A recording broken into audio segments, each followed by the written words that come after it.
It's one small step for man, one giant leap for mankind.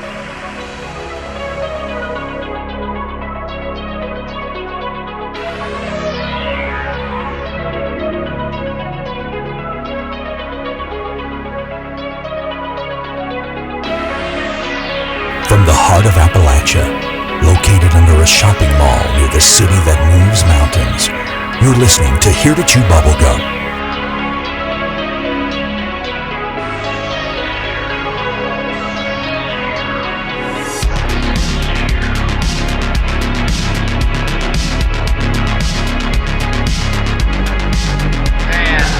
Nine, 8, 7, 6, 5, 4, 3, 2, 1. Greetings. Hi flockers. I've come, oh shit, DirtyDan's not here. I've come here to chew bubblegum and kick ass. We're out of bubblegum.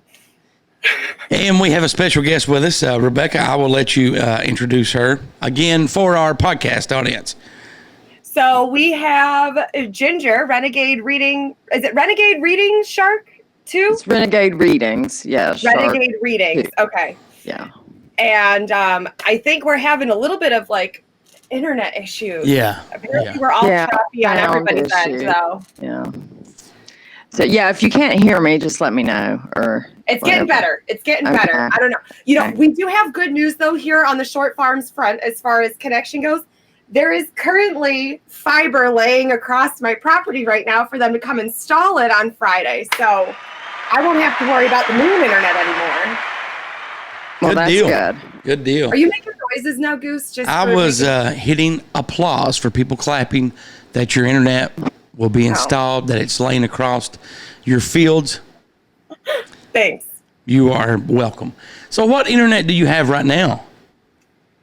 Well, I have two internets. This is called the bougie box right here. We're not going to touch it. I'm not going to show you because if I move it 2 inches any direction, I'll lose you.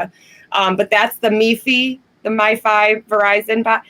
And then in the house, we have Nomad internet. That should tell you all you need to know. Yes.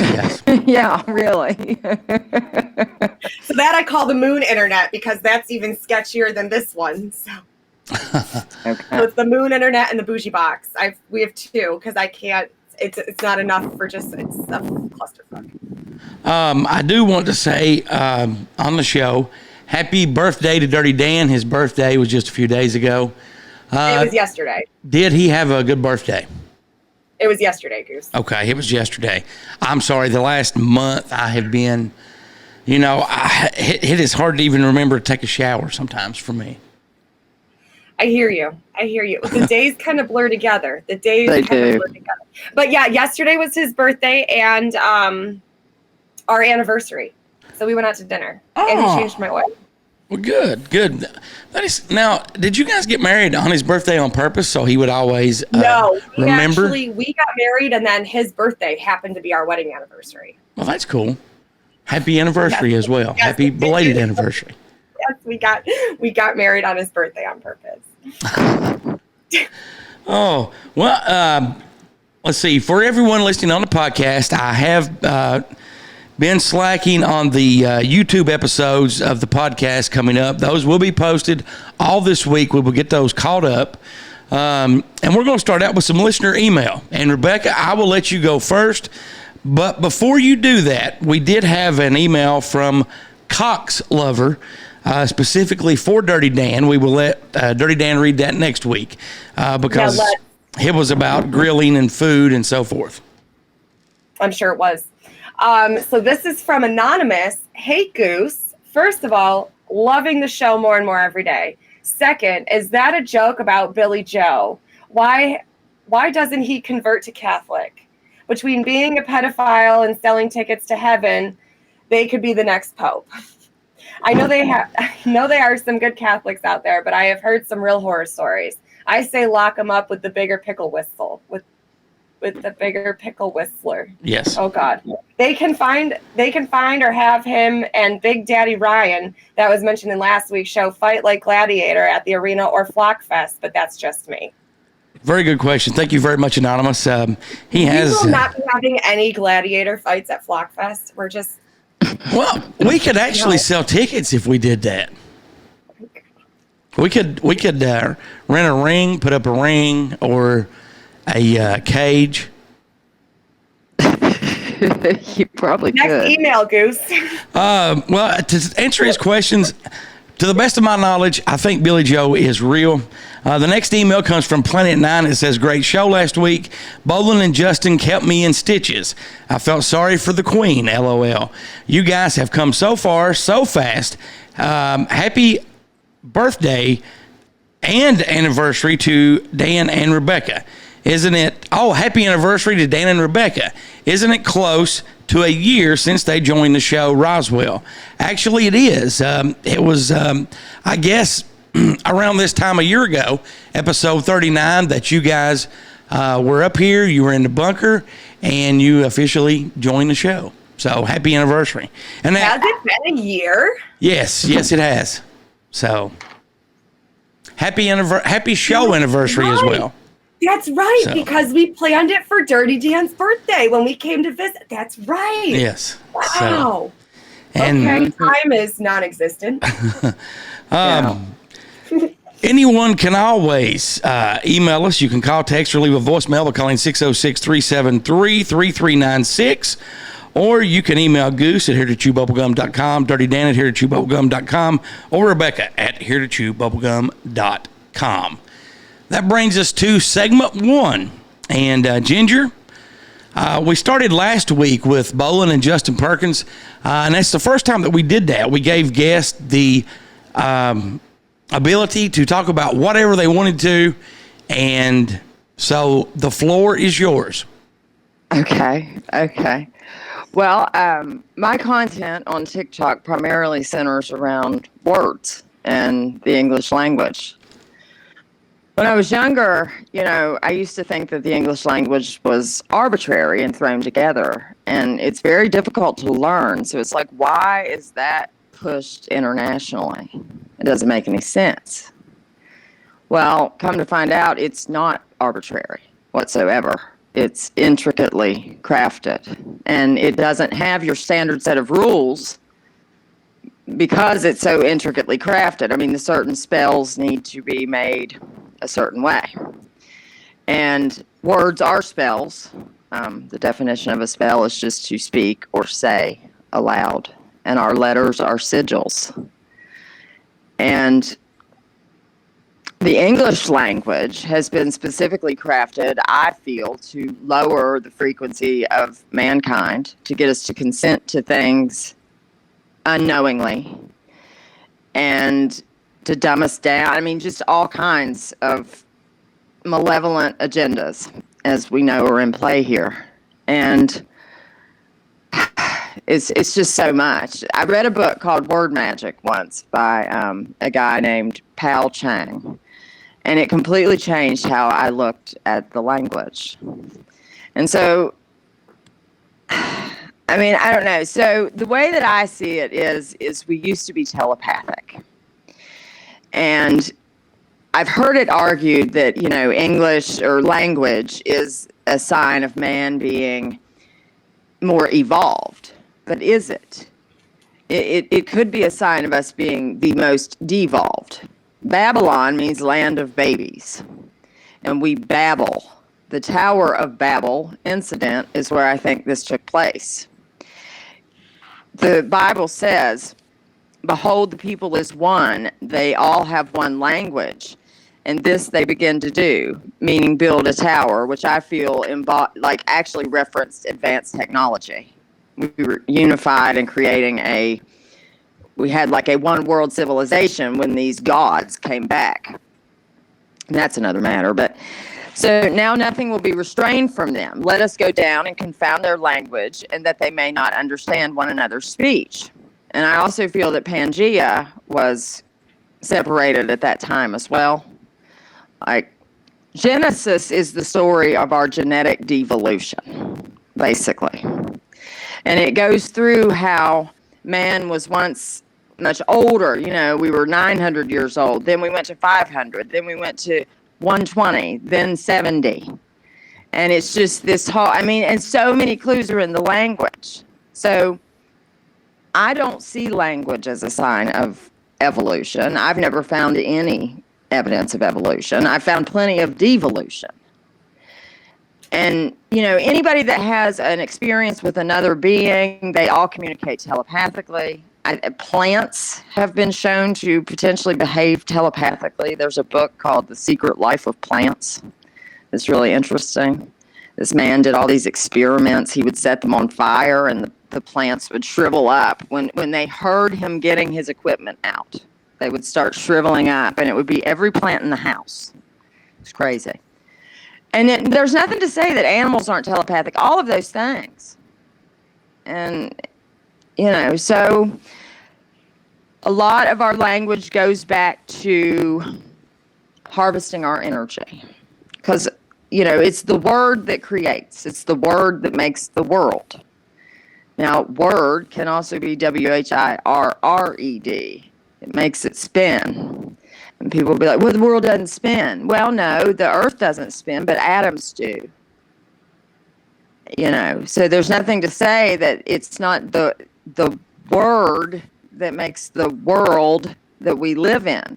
The difference between word and world is an L. L is the ancient name of God. So God and the word create the world. And so it's like, it's a lot. And there are so many, and so then you've got all these oral spells that are the same. Pray and pray. Mind and mind. Like MINED, MIND. And we're being mined for our ideas. Which an idea is id, which is an item, and Ea is another name for God. An item of God. And so our words, like it's us, when we say something out loud, we're bringing that idea from the spiritual or the unseen, whatever, into the physical world. We're speaking it out loud.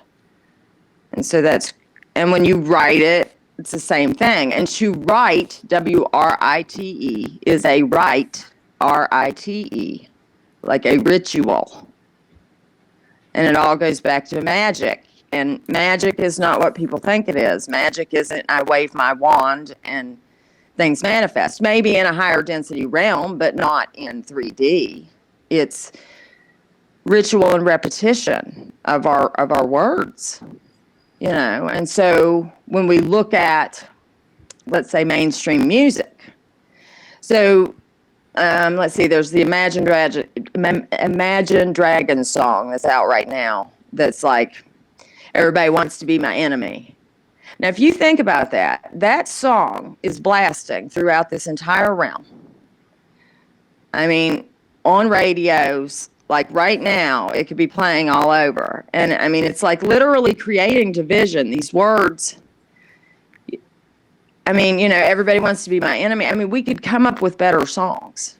It's just like Beyonce just announced her new songs called Break Your Soul or something. Well, that ties back into everything just being designed to keep us at a lower frequency. Mm-hmm. But does this also relates to the rice experiment as well. Like when people speak positivity into one rice jar versus the other one, because your words do hold power. Exactly. Like blasting it through the fucking speakers of everybody's house that everybody wants to be our enemy and a breaker. Yeah, that's.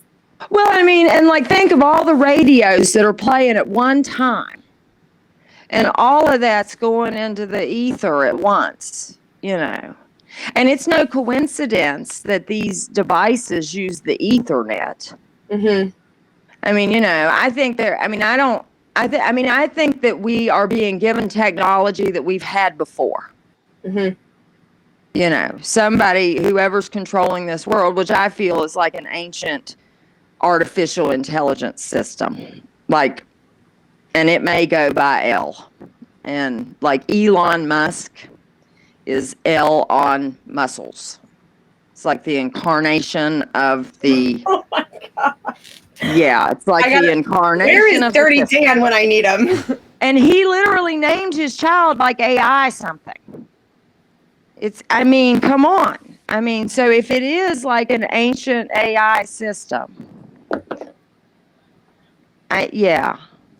And it's just really something. And so that's like the empty vessels, the people that are empty. They're just empty, and they're like manifestations of this system. And it's a lot of people. Yeah. And I don't say that. And so when I say that, though, people automatically assume that means you're better than, like, I'm saying that people that are empty vessels are bad or worse or anything. No, that's not what I'm saying at all. How I treat another living being is a reflection of me. Okay. I'm not at all saying that we should be mean to somebody because we think that they may have an evil spirit inside of them, but it's absolutely something to be mindful of. I mean, don't trust them. Through your research and in life, how many truly evil people have you met? Or not necessarily met or saw in public, Yep. and so forth? Because for me, it's been 2. And I mean, these are truly evil people. And then the second part is, what would make someone evil? Well, I mean, if they're an empty vessel and theoretically being run by AI, they don't have emotion. They don't have feelings or spirit. I mean, I don't feel those of us still with the Christic blueprint in the DNA, which is the YHWH, that's like a DNA encoding. Right. If you still have that in your DNA, I don't even think we're capable of doing certain things. Maybe under extreme duress. People that like really fear death may torture someone if they fear their life ending or something. But even at that, I don't know. I mean, I really feel there are a lot of, the evil ones are literally run by another system. Like, we're all one consciousness. But I see it as 2. There's the AI that's not linked to source, and it harvests us for our life force energy to stay in existence because it doesn't have a link to the creator of the all. I don't like the word source. And then there's us that are still linked to source, that have been sort of imprisoned here in this prism. That's why our bodies are made of cells. Prisoners are put in cells. Why that happened, I don't know. I mean, the story in the Gnostic texts is that Sophia took Yaldabaoth and threw him to the farthest end of the universe because Yaldabaoth was her creation that she, basically, and I think that is the ancient AI system. And he took sparks of divinity with him or something. It's like, I can't remember the exact wording, but that might be us. I don't know. I mean, we're always told, let's see, what's the heaven and hell programming that fire, a lake of fire. Well, that would be terrible if we were in flesh, but what if we were fire? It might not be so bad to be in a lake of fire. What if we were taken from a fire? I mean, because we have the divine spark. I mean, they can actually see a spark. And then they also say the God particle. That tells me that God we may be very small. And we're like manifesting this as it's all mind. Like, but what if God is a particle? Like Horton Hears a Who. I've not read that, but okay. Oh yeah, let's start. But okay, it's like, I think I have it downstairs. I've not actually read it. I always hated Dr. Seuss for some reason. I just never. The movie's cute too. Like your daughter would. Is like it? Yeah. Well, let me. So yeah, I don't know. It's You're just like blowing my mind. I'm just sitting here like, oh my god, yeah, you're right. Oh my god, yeah, you're right. And my mind is blown back here. I'm just speechless. Let me ask you your opinion on something, and this is kind of on a religious topic. When you started out, you started talking about the Book of Genesis. I was raised old regular Baptist all through my life until about high school, and then my dad was Church of God, so that's totally different, you know. Right. The way that people worship and stuff. And both religions always said that if you commit suicide, you're going to go to hell. Now, when I got older, and around 17, 18, I started to think for myself. I always thought that if you do commit suicide and you're sad and depressed, or something's not right, or you're in mental pain and anguish, what kind of God would send you to hell when you're suffering in life? I just don't think that would happen, you know, because that person is not thinking clearly. What's your thoughts on that? Oh, I don't feel that the Creator eternally damns anything forever. No. I mean, I think there are lower realms than this one, and that you could potentially get into one of those realms. But you always have the opportunity to come back. I mean, you know, it's a process of devolution and evolution, or ascension and descension on a soul level. You know, like you chose that to learn something. Right. Now, I feel as far as suicide goes, you know, it's kind of like a waste of a life, because you're going to have to repeat like you didn't learn your spiritual lessons. I don't think it's like our place to say when we leave. Like, and I think it just kind of negates that life, and you just got to kind of redo another one. But no, you won't be like eternally condemned or anything. I don't think eternal condemnation exists at all.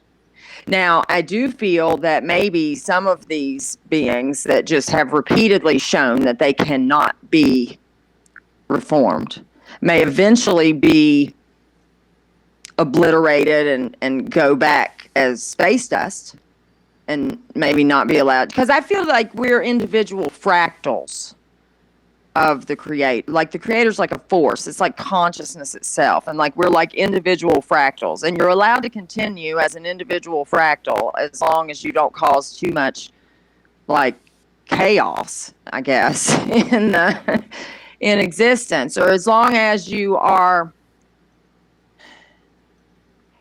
you know, as long as you have the proper intentions inside, like trying to better your fractal, basically. I don't like, we tend to judge ourselves by our intentions, and then, you know, the world judges us by our actions. But I do feel the all does judge us by our intentions, you know. And like when you, I don't know, but it's all ourselves. I mean, it's hard to put into words. Oh, I totally get what you're saying. But yeah, like we're fractals of kind, you know, and so I feel like we're allowed, you know, because creation is ever expanding, and so we're allowed to continue expanding and creating as long as we have the proper internal alignment or frequency. It's all frequency too. Well, because that goes into the true definition of a sin, which is anything that goes directly against your own morals and beliefs and not anybody else's. So as long as the intention is there, what it looks like on the other side of that, that's not anybody else's to judge. Yeah. Now, speaking of sin, I mean, now one thing that I think they do in religion with sin. Okay, so sin was an ancient moon god, and the moon represents the divine feminine. Well, all of these religions, you know, they're trying to like uplift the patriarchy, so they do sun worship, like Sunday, you know, and all those things. They used to do Saturn worship, but because Saturday, they completely removed women from all religion. Right, exactly. And the Ankh is the symbol of eternal life, where the cross is just a patriarchal symbol of death. Yeah. Right. And so, like, I think what they've done with the condemnation of sin is a way of condemning the feminine. It's a way of imbalancing energies here. You know, because they're always saying sin is bad, sin is bad. Well, if that's a representation of the feminine, then that's how it's things like that it's these little, they seem little, but it gives the patriarchy, or this, whatever you want to call it, the malevolent system, more power.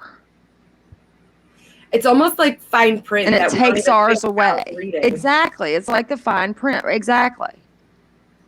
And yeah, it's really something. And I mean, the Elohim that are in the Bible, I mean, that's not the most high creator. I think that's a fallen angel race of sorts. I mean, it's maybe not fallen angels. Well, I mean, I don't know.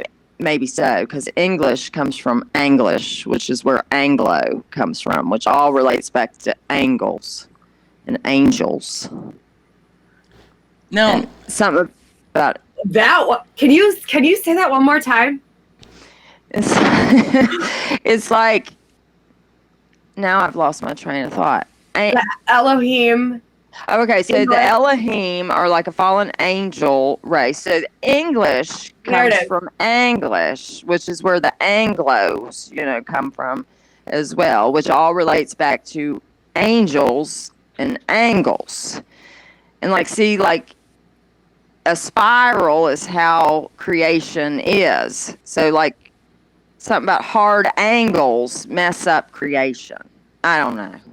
That's just an intuitive message I've heard, but I don't know how to put that into. I mean, it makes sense with sacred geometry. Really, no. Like if you look at the flower Right. of life, there's no harsh angles. It's all circles. Well, the flower of life is the bloom of doom. That is Metatron's flower. The lotus of life, the Christic spiral, expands infinitely. Right. The flower of life creates a loop and eventually cuts itself off and becomes a finite system.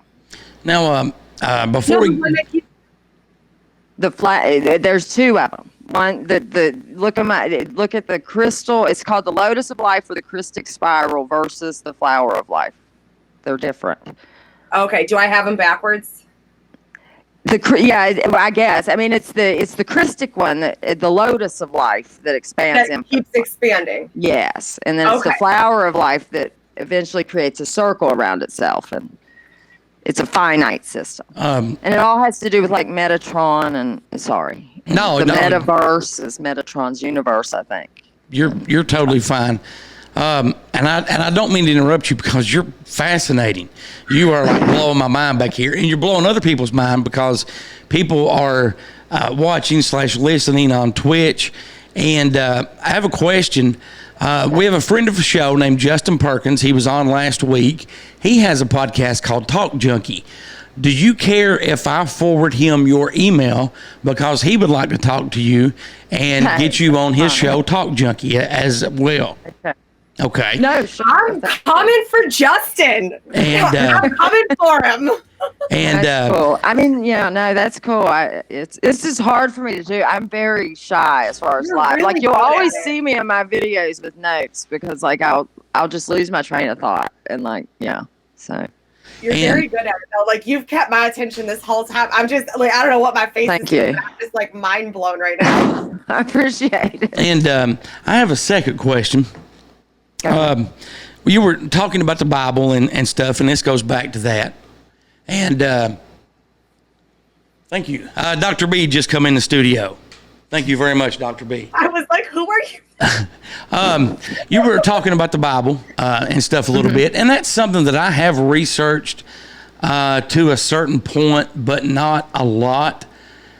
What is your opinion? Do you think that there is still stuff in the Bible that was originally there, or that pretty much all of it have been took out and inserted stories and so forth by man to fit their needs and narrative? Yeah, I think there's a lot of ancient truths still in it. Okay. But they've been twisted in some way. I mean, even the story of Christ, that's not an original story. That was taken, I mean, from many other places. I think it's supposedly very similar to Krishna, the similar birth story and all of that. It's allegorical, and I think it's encoded multiple ways. It's definitely encoded astrologically. I feel that man once had knowledge of the celestial clock in the sky, and we've lost a lot of that. Well, that goes into the 13. There's supposed to be 13. Is supposed to be cycled with the moon. Right. But again, Right. they're separating us from that divine. Well, feminine. and then there's that, and so they added. They're trying to say that Ophiuchus is the other constellation, but I follow this one guy that's really good on the zodiac, and he doesn't think it is because of the way the processions of the, he has another theory, and I kind of agree with him. But the zodiac is like, I see that as like a zoo. And Dia means God too. And then you got a C on the end, so it's like it's a zoo of the gods. So, and I think our zodiac programming. I mean, I do think that's what we choose to program our avatar with. I mean, I do think it's us ultimately that has a lot of control, or we did. Right, like a general umbrella. Like, what category do you want to start with? What do you mean? When you're picking your avatar with your zodiac. Well, right, mate. Well, I mean, I don't know. I mean, I think we did. I mean, I think we want this realm started as something very different, and then it was overtaken. So how much control we still have at this point, I don't know. But I think it's based on past soul lessons, and you just want to continue. Like, I agree with that. I do. Something that and so it's just it's like the ego program or something, and I feel like the human body has the ego program that it runs on, and then the spirit is almost secondary. It's like the ego comes with the human, almost like comes with the vessel. And I mean, because the human body is kind of a machine on its own. I mean, it does all these things, like millions of processes at once that we have no control over. We're just the spirit inside. So like the ego could be part of the body. And so these empty vessels, they seem like they're so narcissistic and so eaten alive with the ego because that's all that's in them. Because animals don't have egos. No. And it's Plants become don't have so egos. common, that like the internal dialogue, the voice in your head. I mean, it's not a voice, but you know what I'm saying. You're, Right. If that's actually becoming so uncommon, like 50% of the people do not have an internal dialogue. Like it's becoming more uncommon to have one. Like it's been noted in like psychiatric I had a conversation with somebody publications that didn't have an recently. internal dialogue, and we were both so fascinated with each other. I was like, what do you mean you don't have voices in your head? She goes, what do you mean there's a voice in your head? Like, oh, not only is there Right. one, there's multiple. Like there is Right. I mean, I was like, how do you not have this? Like, how do you read a book? She's like, I just see the words. I'm like, no. Like there's right, someone there's a reading whole it. picture. Yeah, there's a whole Like you see it. She's like, no. Yeah, it We were blows my both like blown away by each other. Though she's like, I don't understand how you're doing this. I'm like, I don't understand how you're not. Right. Now, I think a very damaged spirit can mimic an empty vessel too. And ultimately, it's like there's an energetic feel to it. Like the behaviors can be very similar, but that's just my own personal observation. So yeah, the language really is something. And and then they have like every prayer, which why is pray and pray, P-R-A-Y and P-R-E-Y. Why is every prayer closed with Amen? That relates to Amun Ra, which is what I call the demiurge, the ancient AI system. It's the same thing as Anu or whatever. It's the top god. But there's a whole different, the source of the all is just something completely different. I mean, that's like spirit itself. It's hard to explain. The monad or, yeah. Sorry, we're getting Dr. B, trying to get him set up back here. He was playing videos, so if anybody heard heavy breathing, I don't know what he was watching. But what is, and we're in the process of getting Dr. B hooked up. So if you guys on Twitch or Rebecca or Ginger, if you see me moving around, that's what I'm doing. What is have you done any research on the book of Revelation? And if so, what's your thoughts and opinion on that book of the Bible? I mean, I feel that the book of Revelation, that the events that occurred in 70 AD in Jerusalem, I think that was the act of revelation. But the Bible is the scriptures. It's the script being followed on the world stage. So I think they're trying to reenact it. That's why you can find a Bible like free. That's why like in every hotel you go to or anything like that, there's a Bible, because they're required to tell us what they're doing. So that's the script. And it like starts out with Genesis, our genetic devolution. This is how y'all got here. Yeah. It's taking me like a minute to process all of this. Mm-hmm. I usually have to like when I watch your like I have to like pause. I gotta watch it again. I gotta like have a moment to myself while my brain explodes. Right. Yeah. It's the scripture and the script is. Yeah. And you're right. Like there is a Bible everywhere. And then I saw this one video too. Like this guy had a 400-year-old Bible, and the bitch was like this big. Like it was a book. Like the thing was big, and it amazes me now that you can get like pocket Bibles. Like, right. I want to read that one. I want to read the big. Right. Like what's in there that isn't in there anymore. Right. Hey, Rebecca. Yeah. I see it. Yeah. Okay, I see it. Too loud, honey. And Dr. B is going. Here he is. Good morning. Morning. Hello. Good morning. So we're getting him set up. Let's see. You guys hear an echo? Okay. I don't hear one. Okay. No. Okay. Must be on my end. So we're getting him set up. And check your mic there real quick, Dr. B. Check. Okay. So how long have you been doing research like this? And what got you started into doing research? Well, I mean, I've always just been somebody that reads everything that I come across. I started reading the Bible when I was very small. But the word research was specifically a book called Word Magic, like I was saying earlier, by a guy named Pal Chang. And then, I mean, actually people showing interest on TikTok too has kind of helped me delve into more words, and it has just opened up this, I mean, English is a spell casting language. I mean, that's why we have letters and words and we make sentences, but that process is called spelling. What? I mean, it has nothing to do with, and we have cursive writing, which was taken out of schools for the most part. Makes the words more powerful because it makes it one sigil. So they wanted to take the power from the people by not teaching them cursive.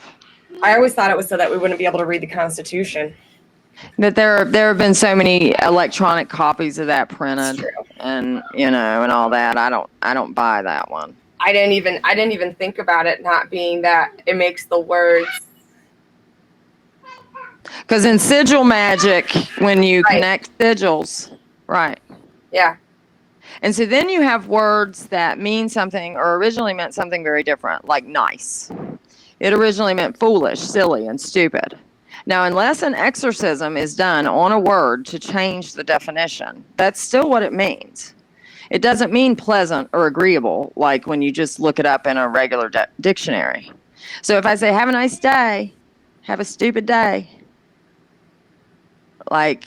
And so that's how we negatively cast spells on ourselves. And our words are our power, right? I mean, that's how we speak things into existence. Do you think any world leaders or entertainers today have used magic to get to where they're at and still using it to maintain their control and so forth? Oh, yeah, absolutely. But, I mean, I think magic is ritual. And it's the direction of intentions to get something to manifest. It's not the silliness that we are shown in the movies. We're shown silliness in the movies for that very reason, to make us think that they're not doing that. It's the same reason, and then the Bible, it says don't do magic, yet everything in the Bible is magic. They don't want us knowing their craft. Mm-hmm. That's a very good literally, point. the communion is literally a magic ritual. You've got the chalice, you've got the... You're drinking the blood and eating the and body. we're drinking blood. It's blood ritual magic mixed with trauma-based mind control and ancient truths. It's that's what the Bible is. It's ancient truths mixed with blood ritual magic and trauma-based mind control. That's astrologically encoded. So. Wow. We have a question about how slang plays into that. Have you done a lot of slang words? Now that I don't, I don't know. I'll have to think about that one, about slang. Right. If you're changing the word, then it's all about intention at that point, wouldn't it? Because you're technically creating a new word. Well, and the thing is we don't really know what their true intention was when creating these spells anyways. So, I think at the end of the day, our intention overrides a lot of these things.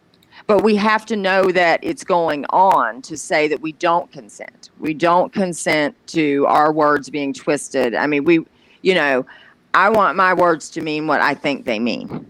I don't consent to their other meanings.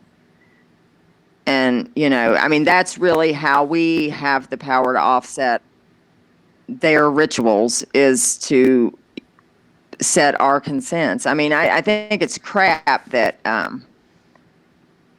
the game is, if you don't know the rules, then that silence is consent. That's not how it should be. And that kind of goes with the question of the week. But anyhow. Yeah, that's can you click on Talk Junkie's comment there, Rebecca? And he says, as a skeptic of most things, I do love the thought process of this. I have long felt that most religion, especially the Bible, was ritual from older times.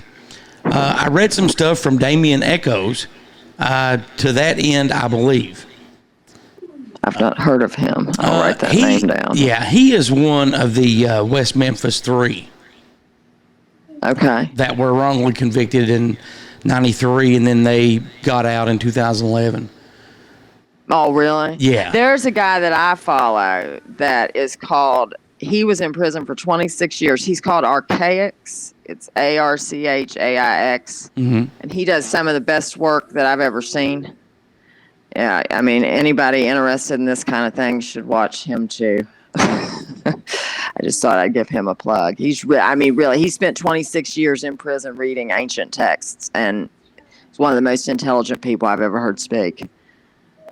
And what was his TikTok name again? He doesn't have it. It's YouTube. Okay. It's YouTube. Archaix. Archaix. And I think you can go to archaix.com, and it will take you to his YouTube as well. Okay. But he's I just recently discovered him, and he's really interesting. So,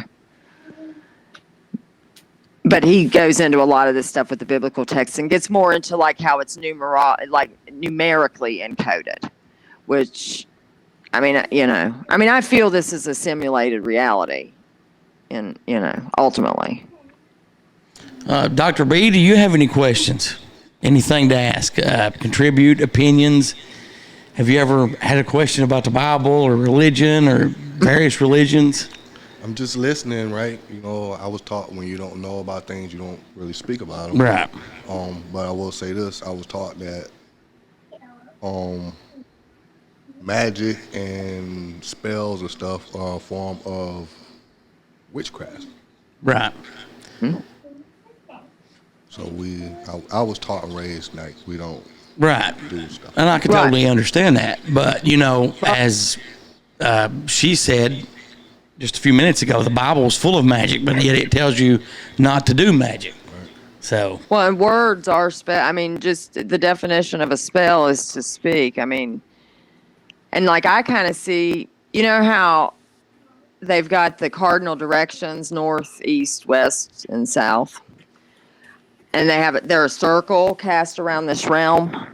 That's the circle that's cast around the realm that the magic takes place in. And it's no coincidence that it spells news. News. I knew that one. Yeah. And I mean, you know, I think we've been led to believe that magic and witchcraft is something that is darker than what. I mean, there's a dark aspect of anything and there's a light aspect of anything. I mean, you know, I certainly wouldn't. I mean, wishing ill will on someone else is not something that anyone should do, whether they want to like put herbs and candles with it or whether they just speak it out loud. I mean, but it's so much programming, and it's just literally been put on us since birth, and it is hard to know. I mean, I certainly wouldn't feel comfortable doing any kind of baneful anything myself, and I don't know. you know, Talk Junkie made a good comment there, and he was raised the same way as Dr. B, the same way as me, and I'm sure the same way as a lot of people. You know, that you're programmed at a very young age that that's evil, you don't do that, you stay away from that. I was, you know, and like I said earlier, I was raised in church my whole life. I was basically taught that people that were atheists were evil. They did not have good morals. And that is a stereotype that, and, you know, I don't care one bit to say this, that I broke and found out was not true about 11 years ago. And, you know, that is just what a person believes. That does not make them evil or immoral. But society and, you know, my upbringing programmed me to believe that people like that were evil. Mm-hmm. Right. I mean, the Bible tells you that the kingdom of God is within, yet the whole premise of the Bible is focusing on an external source to distract you from the creator that is actually within you. I mean, it will tell you not to use your God-given abilities. I mean, like people that are born with, say, second sight or, you know, other abilities, the Bible will say, oh, don't use those. Those are evil, but you were born with those. I mean, those were actually given to you by your creator.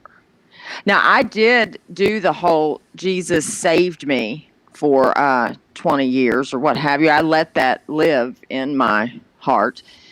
And, it brought me some terrible things. And then after I revoked that spell, all of the abilities I had when I was a child came back. And I find that very interesting.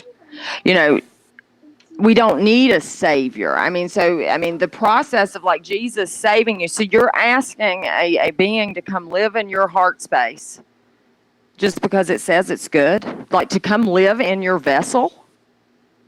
And then when you find out that Jesus Christ means Hail Zeus, anointed one, it's like, well, I don't know that I want that to live in my heart. I mean, but I've had the personal experience, like, yeah. And it's just night and day how my life changed. So, and did I hear you right? You said that you had the spirit in your heart to do right for 20 years or something? No, I was saved, but not to do right. No, the Holy Spirit or right, the Spirit that you asked Jesus to come in. But then you said, but no, and then you said you got the spell thing to taken do off right you? comes from The spell. Well, what she meant by spell was... I revoked the saving. Like when I asked him to come, like at the covenant, which is a covenant is actually an agreement you make with a group of witches. It's like I revoked the spell. Like I do not allow Jesus to live in my heart anymore. Get out. Wow. And the Jesus Christ energy. Because holy actually means whole-like. It's a whole-like spirit. It's a mimic of spirit. We already have spirit inside us. We don't need another one. It's crazy. Yeah. The spirit we were born with. And like, so the abilities that I had, like, able, like to, I don't know if I hear things, whatever. Those all disappeared whenever I asked Jesus into my heart. But then after I said, get out, it all came back. Would you consider yourself a very spiritual person? Yes, I always have been. Yes. And, I have shared this with Rebecca and DirtyDan before. I think I've shared it with Benjamin. I know I've shared it with Justin. There is a quote, and I think it may be a Cherokee Indian quote. I'm not sure on that. But it says, religion is for people who are scared to go to hell. Spirituality is for people who have already been there. And I'm a very spiritual person. And it has been, other than going to funerals or memorials, it has been several years before I went to church. And I'm not saying they're all like this. I'm not saying everybody's like this.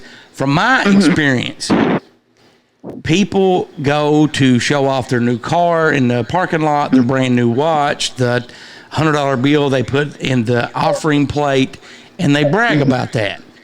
To me, that's going for the wrong reason. That's going to be like, look what I can do. Look what I did. And I think that people that do that are misled. I think they're fake. And I feel sorry for those people. I agree. Yeah, I mean, that's been my observation. The church of today is not what it was. But I saw a comment that somebody put here that is about holy. Yeah, holy equals whole. No. The word holy is a mixture of H-O-L, which comes from holo, which means whole. And when you put Y on the end of a word, that means like the word that it's describing. So holy is like whole. It's whole-like. It's not just I'm adding a whole. No, that's the actual etymology of holy. So just FYI. I wanted to address that. And I know the way that I just explained I am, and I've talked to people that are friends of mine, and they're still friends of mine. They don't agree with the way that I think. And one of them even told me that I was riding the fence. And I said, well, it would bother you to think the way that I think inside, correct? He's like, yes. I said, it does not bother me. If it bothers you, then you shouldn't think that way. Whereas it doesn't bother me to use my mind and my gifts that God or the higher power or whoever gave me to think that way. Oh, exactly. Yeah, and that's exactly what it does. I mean, my husband and I joined a church, and it's in this neighborhood, that is, considered ritzy where we live or what have you. And the only thing they cared about was how much money were we pledging each year. And then this one family joined this church, and they didn't dress the same way and everything. And everybody was so rude. Nobody ever said hello. Nobody ever. I mean, we went to that church for a year, and it's like everybody in here is just evil. It was awful. I mean, that was the worst church experience I've ever had. I mean, I'm not saying that people that go to church, I mean, I think there are people that still go to church to do good. I mean, I think our issue is that there are a lot of humans here that don't have the spirit in them. And I mean the spirit we're born with. Right.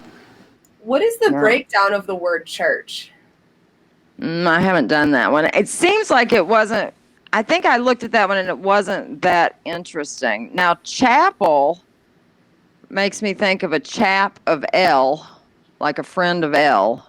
L being the demiurge. Oh, like a chap, like a friend. Yeah. I think, I go the other way. I go chaps, like something that's worn. Well, right, yeah. It can be worn right. as in like clothing, but also worn as in like used.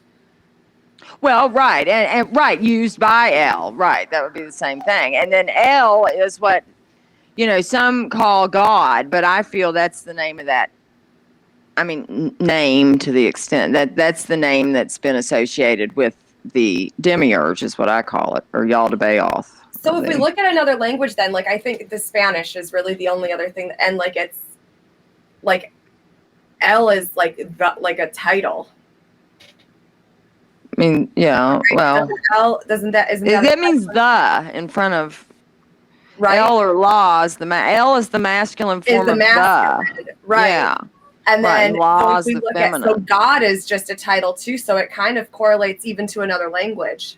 Mm-hmm. Well, and the word God, if I'm not mistaken, was never seen prior to Christianity. And it's no coincidence that God, G-O-D, and God, G-A-U-D, are the same. Something that's gaudy. It's purely showy and ornamental. Yes. And then I think it has something to do with like the dog star, like it's dog backwards too. Like I think it has something to do with Sirius and the dog star, and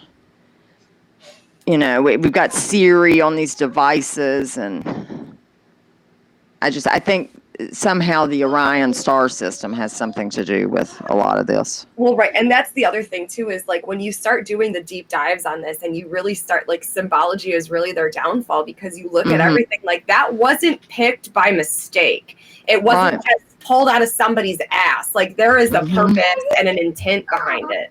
Oh, absolutely. Well, it's like the swastika. That's an ancient symbol. I mean, that was not a malevolent symbol whatsoever. I mean, that represents the four elements and the movement of the sky and the, it's just. I did a whole. That was one of the arguments that DirtyDan actually conceded defeat on, because he was like, oh, well, the swastika, that's German. And I'm like, the fuck it is. And I like went through a whole thing. I'm like, this dates all the way back to fucking Sanskrit, my guy. Like all the way back. They flipped the swastika. It's actually Buddhist. It's not even German. And they flipped it. They actually flipped the image and used it for evil and loosh and control. No, it was worldwide. I mean, it wasn't just Buddhist. I mean, I think it was used in lots of those ancient civilizations. I think it's on a lot of those hieroglyphs and monuments. It was called something else before that, though, wasn't it? Because it is before that. Yeah, probably. I'm sure it was called something else, and I don't know what it is. I can't remember the name of it. I did look it up, though. Like, there was a whole, like, I came with fucking receipts and research on that argument. Do you think that Hitler used magic? Well, I think Hitler was Walt Disney. Really? Can you elaborate on that just a little bit?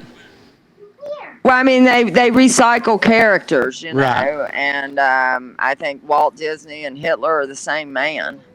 But, I mean, sure, Hitler used magic. I mean, they all use magic. These elite bloodlines all do these rituals.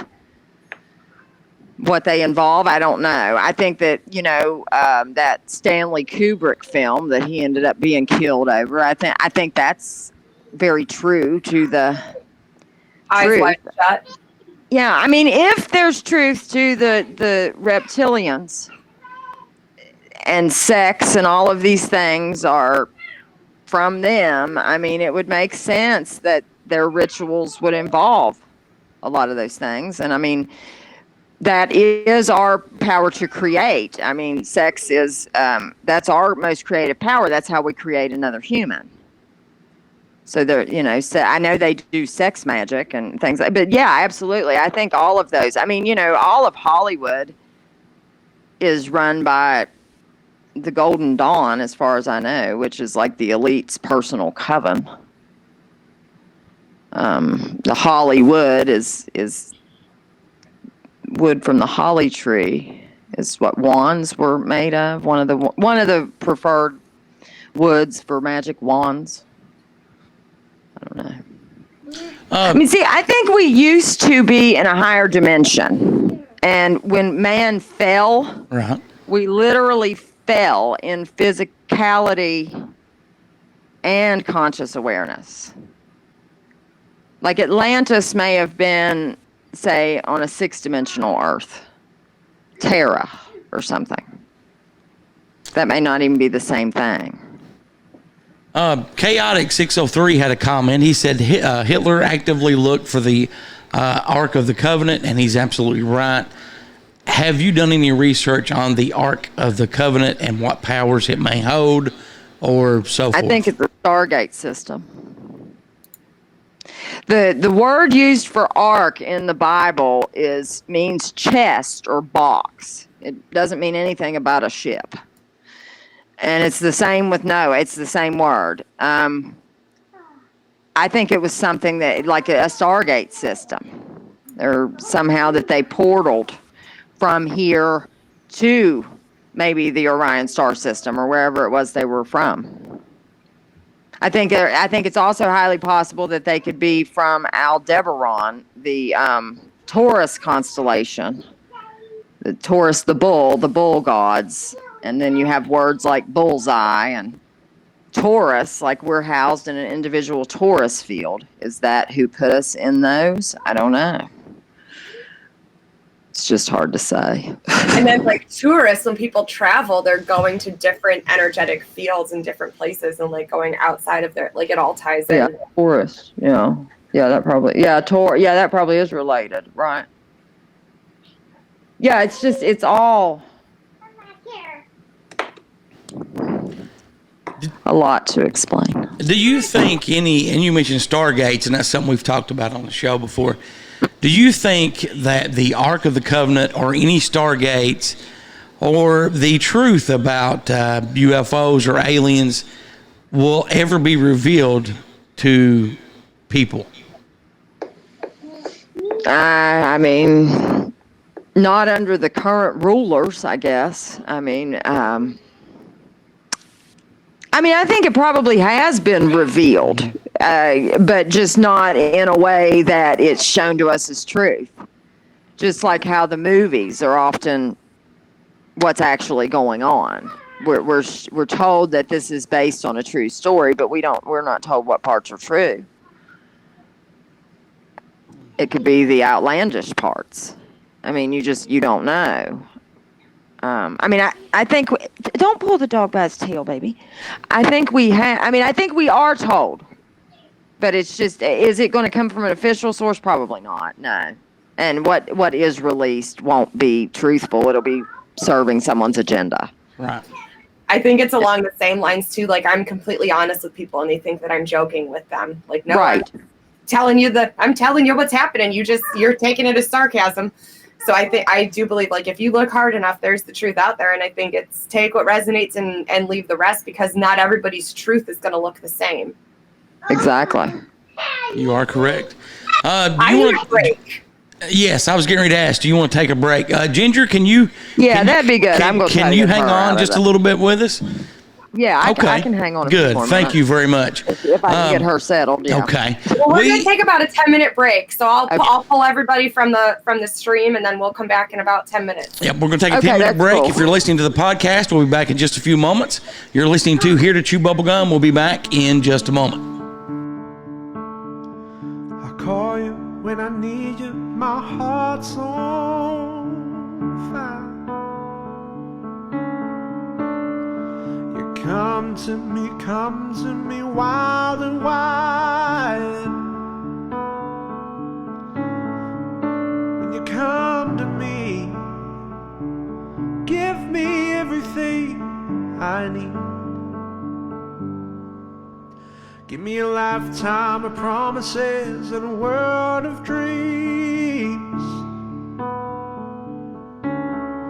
Speak a language of love like you know what it means.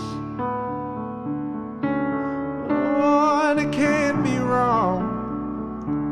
Take my heart and make it strong, baby. You're simply the best, better than all the rest, better than anyone I've ever met.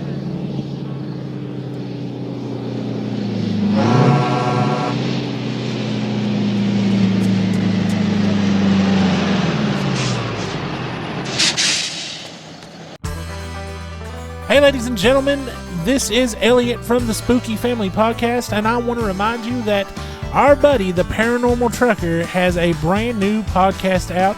Yes, you can catch the Paranormal Trucker and his crew, Snowman and Large Marge, anytime on YouTube. They're going to bring you spooky tales from the road, ghost stories, updates on new tech, conspiracy theories, and everyone's open road favorite, unidentified aerial phenomenon. Be sure and tell them Large Marge sent ya. Hey everybody, it's John the Bod, aka the Bodfather. I have a new podcast entitled Beyond the Paranormal, which is on every Tuesday night on Beyond the Paranormal YouTube page, and we'll be streaming shortly on our Facebook page as well. If you want some information on the paranormal and cryptids such as UFOs, Bigfoot, Dogman, come and check out Beyond the Paranormal every Tuesday on Beyond the Paranormal podcast YouTube site, and also soon on our Facebook page. Keep checking back, folks. We're going to have a lot of great guests, a lot of great information. Have a good one.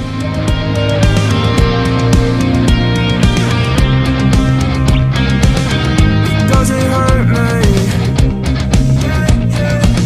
Do you wanna feel how it feels? Do you wanna know that it doesn't hurt me? Do you wanna hear about the deal that I'm making?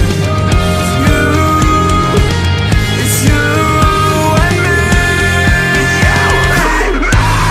And if I only could, I'd make a deal with God, and I'd get him to swap our places. Be running up that road, be running up that hill, be running up that building. Say if I only could. You can always call, text, or leave a voicemail for Here To Chew Bubblegum at 606-373-3396.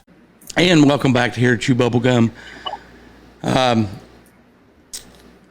Thank you very much for coming on the show. Rebecca or Ginger, can you tell us your TikTok handle? Again, we had somebody message me and ask for it.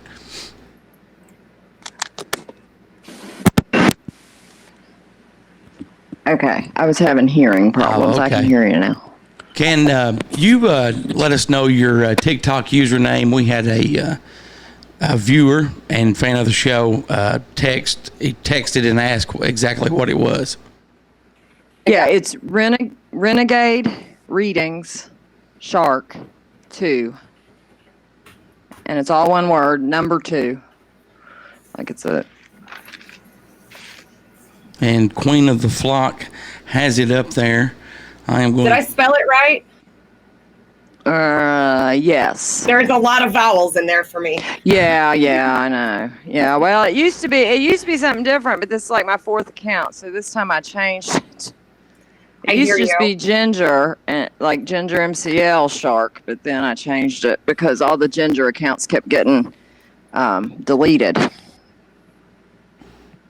So, knock on wood, this one stayed for like 6 months. Well, and we've had a lot of comments back here. People have messaged and sent text and are saying this is the best show ever. They absolutely love you as a guest on the show.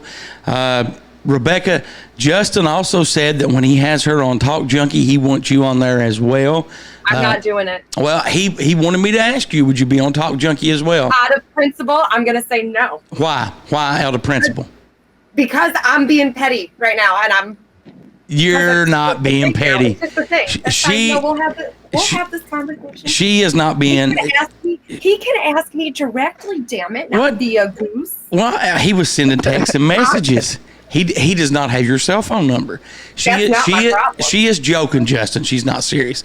We're going to move on to segment 2, and I want all your guys' opinion on this. And Chaotic, I hope you're still in here because this is right up your alley. I'm going to speak briefly about CERN and the Mandela effect. Futurism.com recently reported that scientists are annoyed at people who think that they are ripping a hole in reality. CERN scientists say that they are trying to correct any misinformation, and they've also stated that it's not their fault. People have forgotten things or misinterpreted things that they thought actually existed but that weren't real. And they also said that the Mandela effect is not real. And basically what they're saying is, if you remembered the Berenstain Bears one way, or Ed McMahon working at Publishers Clearinghouse, they say that is your fault. They've not did anything on that. So they're just gaslighting us, then, is what Right, they're doing. gaslighting, exactly. Yeah, Yes. perfect. Great. Yes. So all collectively, we're all fucking crazy and misremember shit, because I definitely remember Fruit of the Loom having a fucking cornucopia. Oh, there are hundreds of them. Oh yeah. I have a list of like 500 fucking Mandela effects, and since they cranked up the CERN-o-meter, I'm sure it's probably gotten worse. Now, CERN did recently. Or turn it off, one of the two. CERN did recently crank up their machines and all that stuff on July 5th, just a few weeks ago. And I do not care what CERN says. I know that Ed McMahon worked for Publishers Clearinghouse. I know that Looney Tunes was spelt with 2 O's in it. I do know that the Berenstain Bears was spelled a specific way. What's your thoughts on that, Ginger? No, I mean, I think what the Mandela effect is absolutely real. I mean, I can remember all kinds of them. I absolutely did have to suffer through that Sinbad movie, Shazam, where he was the genie that he says he didn't do. Right. I think they're merging timelines, and that's why we're collectively remembering things different. And they're merging timelines to limit our possibilities to create. And as far as ripping a hole in reality, I think they're trying to break down the torus field of the Earth to let other energies in here. But they're doing something devious, you know. And I also feel like, you know how they talk about how I think it accelerates the particles inside of us somehow. And there are over 100 Hadron Colliders in the realm, too. It's not just CERN. And Talk Junkie, Justin had a comment there that was really good. It says, I always like the thought exercise that if we lived in a simulation, Mandela issues are resets in the program or bad files. And I'll be honest, I've never thought about it that way, but you're absolutely right, Justin. Or if they're somehow manipulating time, you know, it may be changing little things. But I feel they're merging timelines. I do feel that they're merging timelines as well, and I also feel like time is how we perceive time right now, and how we've been programmed to perceive time is not how time works. Time is not linear, and that's why clocks are circles. It's all now, right? Like your clock isn't a linear clock. Your clock is a circle. So, because time isn't linear, and the way that we've been that's why we're on a 12-hour clock and not a 24-hour clock, so that mentally we're already programmed that we only have 12 hours. But like Kozrev found in his studies, our thoughts manipulate the density of time, because time is a feeling. That's why the veil opens between 1 and 3. The air feels different. The veil is thin. Time is thin. Like time is a feeling. It's not a hard construct. And I think they shut CERN off. I'm going with the opposite of everything they fucking tell us. You think they shut CERN off? Because it didn't really, it started on the 22nd of April. It wasn't even when they told us that it was happening. So if they're hijacking everything and they're trying to manipulate everything, at this point, I really have to just look at the opposite of everything that they tell us, right? So, okay, so you turned it on this date and you cranked it up to whatever fucking setting you did. Did you really turn it off? Is that why? What I read, though, is they started one project in February, one in April, and then this other one in July 5th. And the July 5th one was the one involving the God particle. That's the other two projects were something else. That's the same thing I read. Just to measure it. Right. But that's why I think they're moving the particles in us. Like we're the God, like the God part. Like, I don't know, in the collective. What is a Mandela effect that's your favorite, Ginger, that you know something a specific way, but yet they say nope. Well, what is it? The one guy, the Peanuts guy, had a monocle, Yes. or he didn't, or whatever. And the same with the Monopoly guy. Those have definitely shifted. I mean, I don't know that I have a favorite one. I've just noticed a lot of them. I mean, that the one that I remember the most is that Shazam movie, because I don't watch many movies, and I had gotten snowed in during a blizzard at a friend's house, and that was playing on repeat, like on USA or something, some cable station that weekend, and we had to watch that movie like 3 times. And so, I mean, that's the one that sticks out the most. I mean, I know I saw that. I feel sorry for you because yeah, I have saw that movie once, and there's parts of it I remember, parts of it I don't remember. Well, right. I mean, I remember he went up, they found something in an attic. It was like a costume or something. And then he pops out. I mean, I don't really remember much. And they just got into these antics, and he was their babysitter somehow. But Right. yeah, it absolutely existed. Now, Bolin Cox just made a comment about a movie I actually watched yesterday. And I've watched this movie at least 50 to 60 times. It said Forrest Gump got one recently. Now, my 17-year-old daughter was also watching this movie with me. And this is a movie that has not aged well for the younger generation, because she had no idea all the historical things that Forrest Gump was involved with. She knew none of it. She didn't know about Watergate. I had to explain that to her. I had to explain who John Lennon was. She knew none of that. So, and she said that they weren't teaching this in high school now, that they weren't teaching about Watergate and other things from the Forrest Gump movie. And I had never really thought about that. But some of the younger kids that her age and younger, they'll watch Forrest Gump and they'll have no idea what's going on in that movie. What's your guys' thoughts on that about, because this kind of goes back to earlier, Curse of Friday was mentioned. It's not taught anymore. But they're not teaching this stuff in schools now. I think it only takes 1 to 2 generations to completely reprogram society. I mean, that's it right there. I mean, these elites think of these agendas in 10-year increments. We tend to think of things like generationally, like every 20 or 25 years.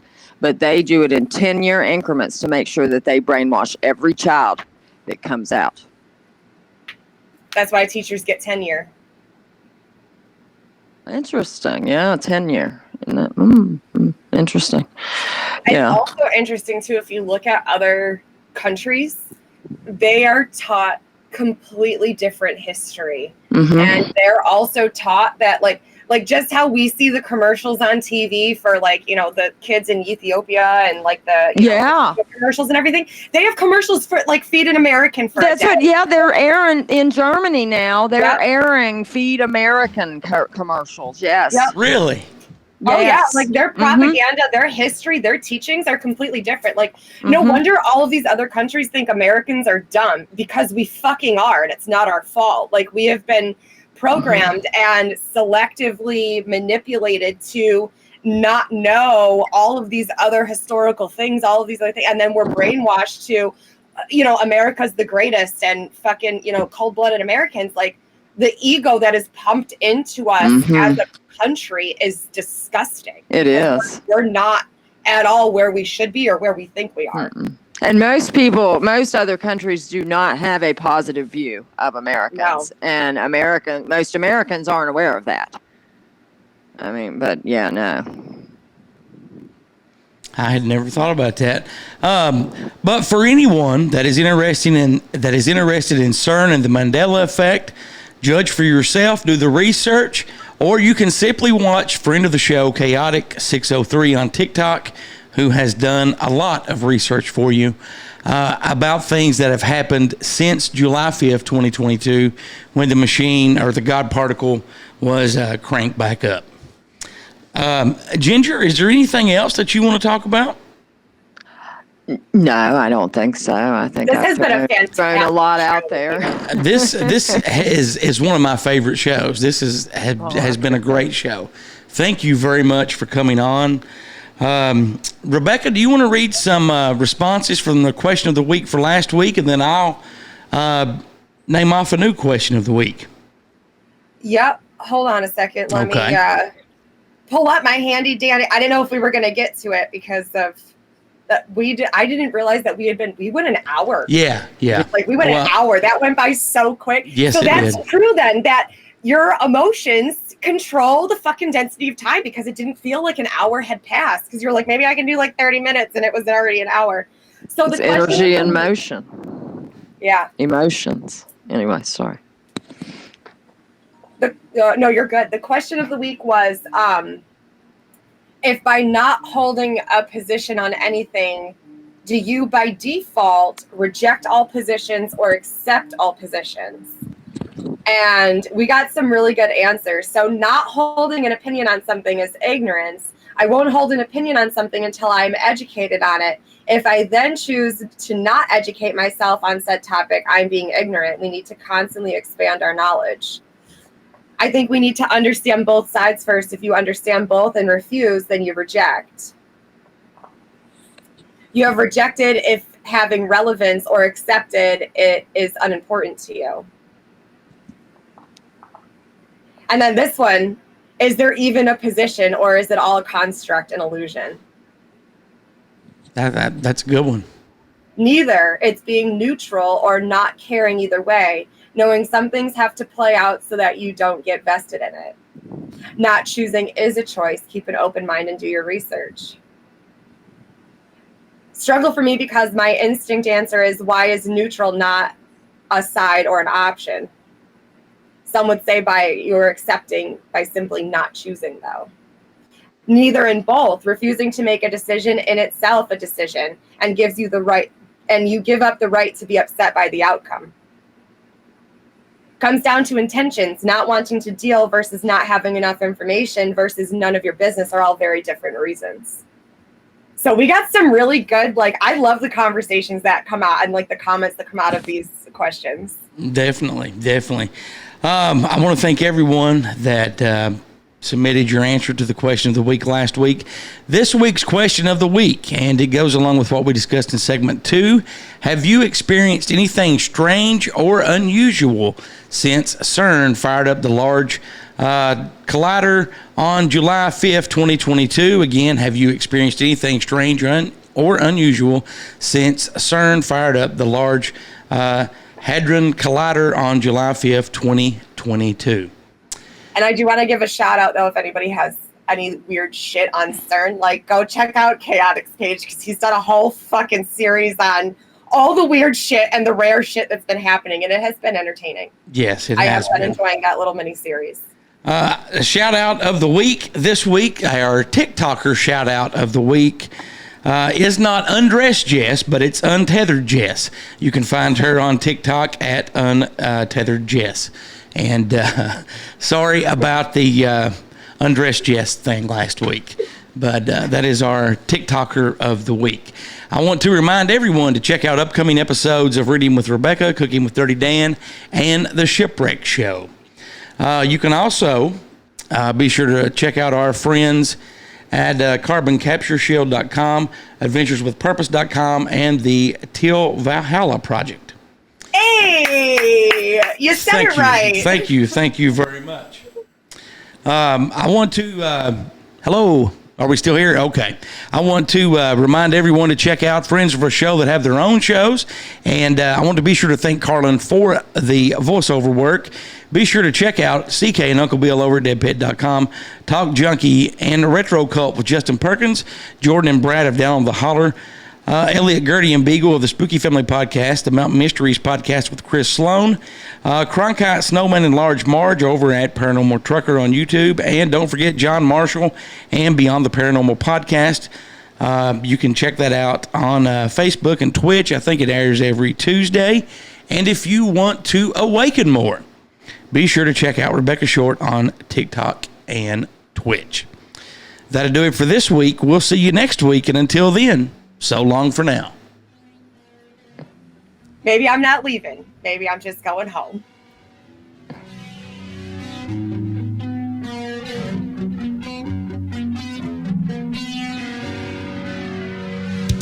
Thanks for listening to Here to Chew Bubblegum. Tune in next time as we dive deeper into things the government doesn't want us to know.